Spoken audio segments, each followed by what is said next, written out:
मैं जब 7वीं कक्षा में था तो कुछ वक्त के लिए नक्सलवादी बन गया था। अब आप चुप हो जाओ। आप बहुत अच्छी बात एंकर हो, पता है, और आपका पूरा दुनिया में, पूरे देश में क्या नाम है मालूम है हमको।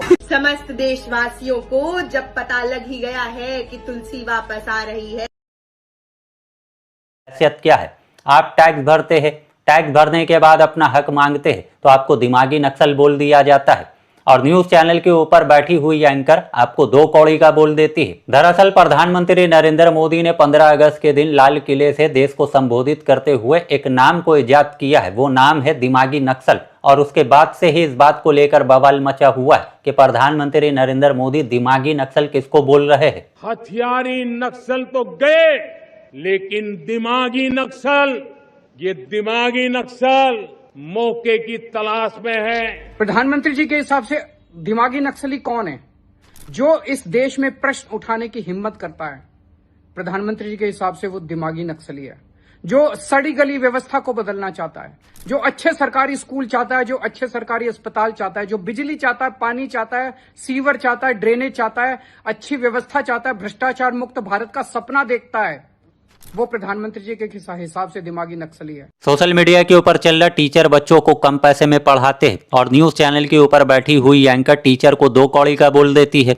प्रोटेस्ट करने वाले अपना हक मांगते हैं तो उनको विदेशी पंडित और टुकड़े टुकड़े गैंग बोल दिया जाता है। प्रधानमंत्री जैन जी दिमागी नक्सल है, जनता टैक्स भरती है और नेता भ्रष्टाचार करने वाले देशभक्त बन जाते हैं। तो यहाँ पर सोशल मीडिया यूजर ये बताने लग जाते हैं कि सेम एनर्जी लेवल है। अब प्रधानमंत्री नरेंद्र मोदी ने जो दिमागी नक्सल कहा है वो मोदी जी को उल्टा बैकफायर कर गया है और अपडेट सामने आता है कॉकरोच जनता पार्टी E20 जनता पार्टी के बाद अब दिमागी नक्सल पार्टी भी बन चुकी है। और अपडेट के मुताबिक बताया जा रहा है कि जब से ये ऑनलाइन पार्टी बनी है तब से अब तक इस पे 2.5 लाख से ज्यादा फॉलोवर जुड़ चुके हैं। अब प्रधानमंत्री नरेंद्र मोदी ने जो कुछ कहा है उसको लेकर सोशल मीडिया के ऊपर चल रहा मोदी जी स्वतंत्रता दिवस पर अपने ही नागरिकों को दिमागी नक्सल कह रहे हैं। सच में भारत दुनिया का सबसे बड़ा लोकतंत्र है। 12 साल सत्ता में फिर भी बातचीत के बजाय अपमान, लीडरशिप के बजाय लेवल। जैन जी देख रहा है भारत इससे बेहतर का हकदार है। और साथ ही साथ एक वीडियो सोशल मीडिया के ऊपर वायरल होता है और वीडियो में देखने को मिल रहा है कि एक एम्बुलेंस को रोका गया है क्योंकि प्रधानमंत्री नरेंद्र मोदी का काफिला गुजर रहा है। हमेशा लोगों को ये देखने को मिला है कि जब भी प्रधानमंत्री नरेंद्र मोदी का रोड शो होता है तो वहाँ पर से एक एम्बुलेंस गुजरता है और पूरे गोदी मीडिया में ये चलता है कि मोदी जी ने एम्बुलेंस को पास दे दिया। लेकिन इस बार देखने को ये मिला कि एम्बुलेंस को रोक दिया गया है और प्रधानमंत्री नरेंद्र मोदी का काफिला गुजर रहा है। अब सोशल मीडिया के ऊपर इस वीडियो को पोस्ट करते हुए लोग बता रहे कि अगर ये चुनाव का समय होता तो एम्बुलेंस को रास्ता दिया जाता, लेकिन क्योंकि चुनाव का समय नहीं है इसलिए एम्बुलेंस को इंतजार करना पड़ रहा है। और दूसरी तरफ लोग बता रहे एक एम्बुलेंस खड़ा है और महामानव का काफिला जा रहा है। अगर किसी राज्य में चुनाव होता तो महामानव एम्बुलेंस को पास देते और पापा की परिया उसको मास्टर स्ट्रोक बताती। बड़े अक्सर में न्यूज़ चैनल के ऊपर ब्रेकिंग चलता और ये दिखाया जाता कि देखो मोदी जी ने एम्बुलेंस को रास्ता दिया है, बोलो थैंक यू मोदी जी। दूसरी तरफ इस वीडियो को पोस्ट करते हुए बताया जा रहा मतलब जो चुनाव के वक्त मोदी जी एम्बुलेंस को रास्ता देते थे वो स्क्रिप्टेड होता था और न्यूज़ चैनल वाले स्टूडियो में बवाल मचा देते थे मोदी ने एम्बुलेंस को रास्ता दिया। अब बिना स्क्रिप्ट का ये वीडियो पेपर की तरह लीक हो गया है। अब कोई न्यूज़ चैनल और कोई एंकर इस पे बात क्यों नहीं कर रही। और साथ ही साथ अपडेट सामने आता है स्मृति ईरानी को लेकर क्योंकि स्मृति ईरानी को बीजेपी में फिर से एक बड़ा पद मिलने वाला है। पहले स्मृति ईरानी ने टीवी में काम किया, फिर बीजेपी में शामिल हुई, चुनाव लड़ती है, चुनाव हार जाती है, दोबारा चुनाव लड़ती है तो राहुल गांधी को हराती है, जिसके बाद स्मृति ईरानी को बीजेपी में मंत्री पद मिलता है।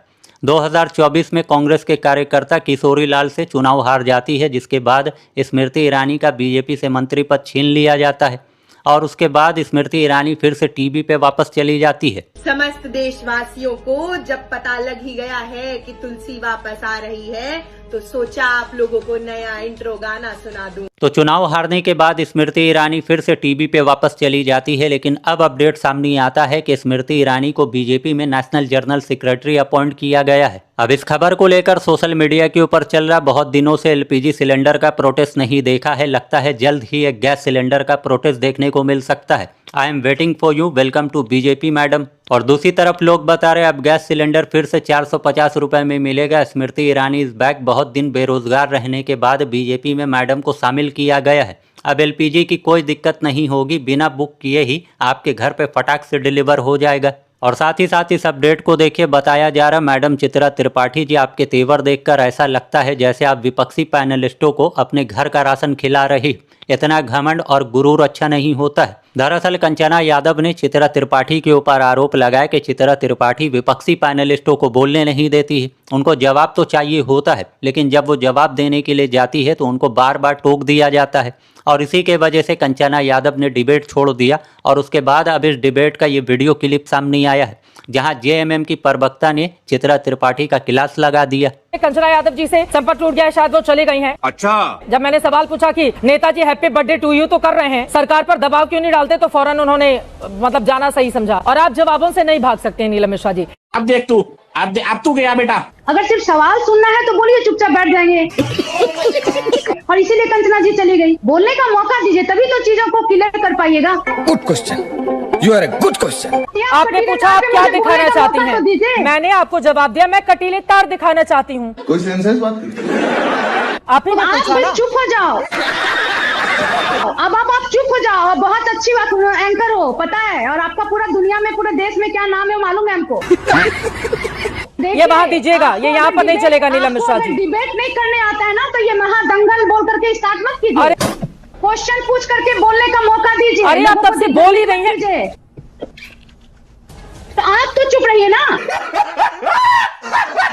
चुप हो गई, चुप रहेंगे तभी तो बोलिए। चुप हो गई, बोलिए बोलिए बोलिए। बताया जा रहा चित्रा त्रिपाठी सिर्फ सत्ता पक्ष को सुनती है, क्योंकि उसी हिसाब से एजेंडा सेट होता है। विपक्षी प्रवक्ताओं को बोलने देगी तो मामला उल्टा पुल्टा हो जाएगा। चित्रा त्रिपाठी पे कंचना यादव ने भी आरोप लगाया कि उनको बोलने नहीं दे रही थी। इनको लगता है देखने वाले बेवकूफ़ है। और साथ ही साथ इस अपडेट को देखें, जिस तरीके से देश में वंदे मातरम को लेकर जो कुछ चल रहा है कि जो वंदे मातरम गाएगा वो देशभक्त है, जो नहीं गाएगा वो एंटी नेशनल है। और किस तरीके से ये वीडियो सामने आता है जिसको पोस्ट करते हुए लोग बता रहे कि एक अंधभक्त जो बता रहा है कि जो वंदे मातरम गाएगा वो देशभक्त है, जो नहीं गाएगा वो देशद्रोही है। लेकिन पत्रकार ने जब उसको वंदे मातरम गाने के लिए कहा तो सुनिए क्या हुआ। क्या सच है? जो नहीं बोलेगा वो देशद्रोही है। क्या नहीं बोलेगा? वंदे मातरम, वंदे मातरम। क्या जो वंदे मातरम नहीं बोलेगा क्या है वो?